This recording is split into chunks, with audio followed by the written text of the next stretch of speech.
Alhamdulillah wa salatu wa salamu ala Rasulillah amma ba'd. Today, we will explore a subject that often gets overlooked in our discussions about Islam. Yet it is deeply relevant to our lives and essential for our growth as individuals and as communities. The subject is understanding human psychology through the Quran. Allah subhanahu wa ta'ala blessed us with the Quran as guide, not only for worship, but also to understand ourselves, our souls, and how we interact with others and the world around us. So today, we will explore and reflect how the Quran addresses psychological concepts and how understanding these ideas can enhance our relationships, strengthens our connection with Allah subhanahu wa ta'ala, and improve our mental well-being. Allah subhanahu wa ta'ala mentions in the Quran that humans are composed of three essential components. First component is al-jism, the body, the physical aspect, a vessel for action, neutral in nature, being used for good deeds or sinful acts. Allah subhanahu wa ta'ala says in the Quran, إِنَّ اللَّهَ اصْطَفَاهُ عَلَيْكُمْ وَزَادَهُ بَسْطَةً فِي الْعِلْمِ وَالْجِسْمِ. Indeed, Allah has chosen him over you and blessed him with knowledge and stature. Second component is ar-ruh, the spirit, a divine essence breathed into humans by Allah subhanahu wa ta'ala's command, and connects us with Allah subhanahu wa ta'ala and drives the pursuit of moral and spiritual values. Allah subhanahu wa ta'ala says in the Quran, فَإِذَا سَوَّيْتُهُ وَنَفَخْتُ فِيهِ مِنْ رُوحِي. When I have fashioned him and I had a spirit of my own creation breathed into him. Third component is an-nafs, the soul, the decision maker mediating between spiritual and physical, described in the Quran as three states. First state is an-nafs al-ammara, inclined to evil. Allah subhanahu wa ta'ala says in the Quran, إِنَّ النَّفْسَ لَأَمَّارَةٌ بِالسُّوءِ. Indeed, the soul is ever inclined to evil. Second state is an-nafs al-lawwama, self-accusing soul, reproaches itself for wrongdoing. Allah subhanahu wa ta'ala says, وَلَا أُقْسِمُ بِالنَّفْسِ اللَّوَّامَةِ. I do swear by self-reproaching soul. Third state is an-nafs al-mutma'inna, content soul, content and at peace through the faith. Allah subhanahu wa ta'ala says, يَا أَيَّتُهَا النَّفْسُ الْمُطْمَئِنَّةِ ارجعي إلى ربك راضية مرضية فادخلي في عبادي وادخلي جنتي. O tranquil soul, return to your Lord, pleasing, so join my servants and enter my paradise. The journey through these stages mirrors us our personal growth, and to progress we must engage in self-reflection and seek the forgiveness of Allah subhanahu wa ta'ala for our shortcomings and contentment in our relationship with Allah subhanahu wa ta'ala. The Quran acknowledges the profound connection between our physical and mental well-being.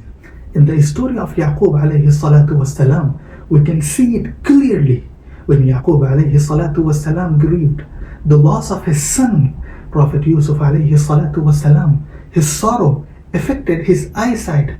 Allah subhanahu wa ta'ala says, وَتَوَلَّى عَنْهُمْ وَقَالَ يَا أَسَفَا عَلَى يُوسُفَ وَابْيَضَّتْ عَيْنَاهُ مِنَ الْحُزْنِ.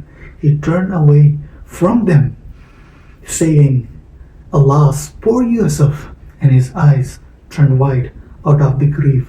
Then Allah subhanahu wa ta'ala described how his vision was restored when Yusuf alayhi salatu wasalam returned to him. This example reminds us that our emotional states, such as stress, grief, anxiety can affect and impact on our physical well-being, and the Islam teaches us to care for our minds just as we care for our bodies.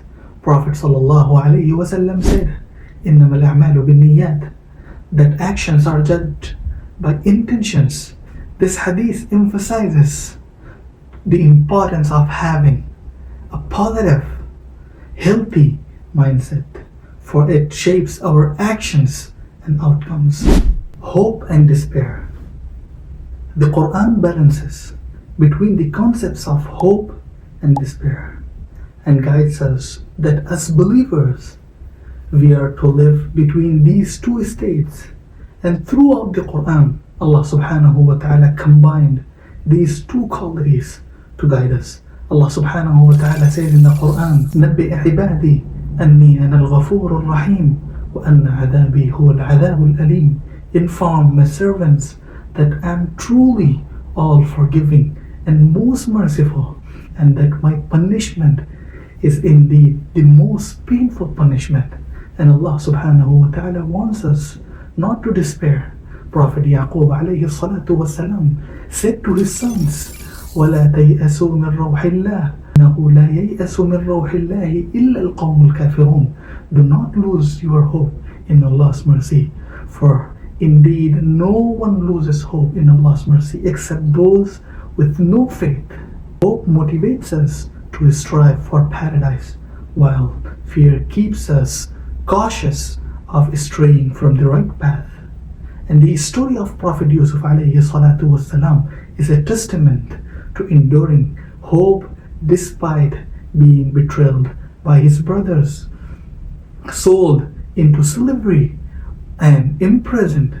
Prophet Yusuf alayhi salatu wasalam never lost his hope in Allah subhanahu wa ta'ala's plan, and his patience and perseverance led to his rise as leader who brought relief for his people. One of the Quran's most profound psychological principles is the emphasis on inner change.